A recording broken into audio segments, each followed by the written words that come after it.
2000 سال پیچھے چلے جائیں، فرعون دنیا کا واحد انسان ہے جس نے کہا انا ربکم الاعلی، میں سب سے بڑا رب ہوں، اور اپنے آپ کے رب ہونے کا دعویٰ انسانوں میں صرف فرعون کا ہے۔ اس کی باندی مسلمان ہو گئی، موسیٰ علیہ السلام کا کلمہ پڑھ لیا، ایمان چھپتا نہیں، وہ پتہ چل گیا۔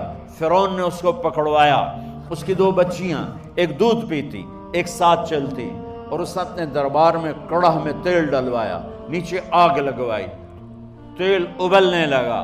جب وہ پوری طاقت سے ابلنے لگا تو اس نے فرعون نے اس عورت سے، اس باندی سے کہا یہ آگ تیرے سامنے ہے، جلتا ہوا تیل، موسیٰ کے رب کو مانے گی تو پہلے تیری بچیوں کو جلاؤں گا، پھر تجھے جلاؤں گا، اور اگر مجھے رب مانے گی تو تیرے گھر کو سونے چاندی سے بنا دوں گا، تیرے گھر کو سونے چاندی سے بھر دوں گا۔ اللہ کا پا لینا یہ میری آپ سب کی معراج ہے، اور اللہ کو کھو دینا میرے آپ سب کے لیے ہلاکت اور تباہی ہے۔ سنو سنو، اس نے کیا کہا؟ اللہ نے اپنی محبت کو ماں سے تشبیہ دی ہے، باپ سے نہیں دی، اور چھوٹا بچہ زیادہ ممتا کو لیتا ہے۔ وہ کہنے لگی فرعون یہ تو میری 2 ہیں، میری 100 ہوتی تو اللہ کے نام پہ آج میں قربان کر دیتی۔ فَقْضِ مَا أَنْتَ قَاضٍ، کر جو تجھے کرنا ہے۔ تو پاگل ہو گیا، غصے میں کہنے لگا اس کی بڑی بیٹی کو ڈال دو۔ تو انہوں نے اس کو یوں ٹانگوں سے پکڑا اور وہ چیختی چلاتی ہوئی تھی۔ ماں کا ایک بول اس کی جان بچا سکتا تھا، اور پھر گھر جا کے توبہ کر لیتی، وہ کہتی یا اللہ مجھے معاف کر دے، میں نے کلمہ کفر کہا۔ اس کو ٹانگوں سے پکڑا ہوا ہے، اس کے ہاتھ نیچے جھول رہے ہیں، اور وہ اماں بھی کہہ رہی کہ مجھے بچا لو۔ ماں نے اپنی آنکھوں سے بچی کو تیل میں یوں ڈوبتے دیکھا، اور پھر وہ ابھری جیسے مچھلی تلنے کے لیے، جیسے مچھلی تلی جاتی تو باہر آ جاتی، اوپر آ جاتی، تو وہ ایسے بلبلے اٹھ رہے تھے۔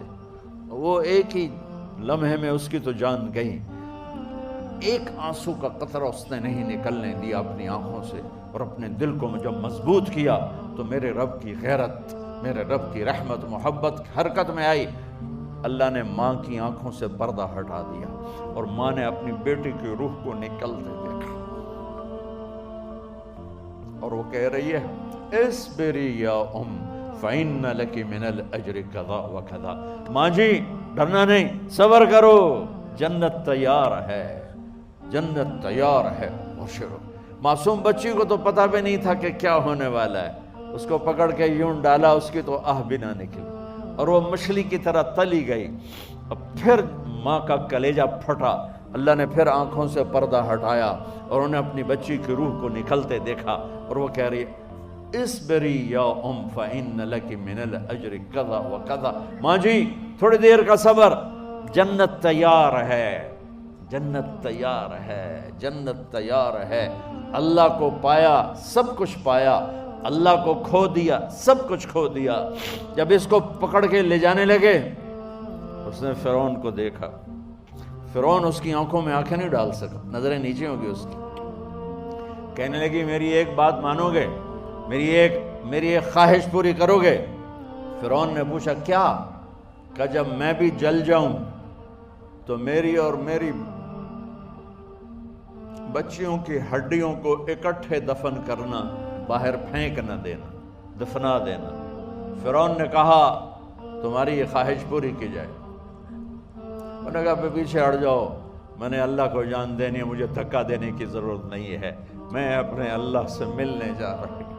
سبحان اللہ، جب اللہ مطلوب ہوتا ہے تو موت محبوب بن جاتی، جب اللہ کی نافرمانی ہوتی ہے تو موت سے نفرت ہو جاتی ہے، مرنا عذاب نظر آتا ہے۔ وہ چھلانگ مار گئی، اللہ اکبر کا نعرہ لگاتی ہوئی، ہڈیاں ادھڑ گئیں، گوشت ادھڑ گیا، ہڈیاں باقی رہ گئیں۔ فرعون نے کہا ایک ہی جگہ ڈال دو، سب کو دفن کر دو۔ دفن 2000 سال کے بعد، بچیوں 2000 سال کے بعد، موسیٰ علیہ السلام کے 2000 سال کے بعد جناب رسول اللہ صلی اللہ علیہ وسلم دنیا میں تشریف لائے۔ 40 سال کی عمر میں نبوت ملی، 50 سال کی عمر میں معراج ہوا، 2000 پلس 50 2050 سال کے بعد میرے نبی کی سواری بیت المقدس جا رہی ہے، اور بیت المقدس پر جب وہ اوپر پہنچے ہیں تو مصر وہاں سے قریب ہو جاتا ہے۔ جب وہ اترنے لگے تو میرے نبی نے کہا جبریل جنت کی خوشبو آ رہی ہے، جبریل جنت کی خوشبو آ رہی ہے، کہاں سے آ رہی ہے؟ ابھی تو جنت اوپر ہے، ابھی تو اوپر جانا ہے، تو یہ زمین سے جنت کی خوشبو کیا آ رہی ہے؟ تو جبریل نے عرض کی یا رسول اللہ، فرعون کی ایک باندی تھی جو اللہ سے سودا کر گئی جان کا اور اپنی بچیوں کا، اس کی بچیوں کی ہڈیوں کو جہاں دفن کیا گیا ہے، یہ خوشبو جس دن انہیں دفن کیا تھا اس دن سے لے کر آج تک یہ خوشبو آ رہی ہے اور یہ قیامت تک آتی رہے گی۔ اللہ اپنے نام پہ قربان ہونے والوں کی یوں قیمت لگاتا ہے، پہلے اپنی منزل طے کرو، پہلے اپنی منزل طے کرو، پہلے اپنی منزل طے کرو کہ مجھے اپنی زندگی کی سے لینا کیا ہے، مجھے اللہ کو پانا ہے، مجھے اللہ کو پانا ہے۔ میں نے اللہ کی قسم، اگر اللہ راضی ہے تو پھر موت سے بڑھ کر کوئی تحفہ نہیں، اس سے بڑھ کر کوئی خوبصورت پیغام نہیں، اور اگر اللہ ناراض ہے تو موت سے خوفناک کوئی پیغام نہیں۔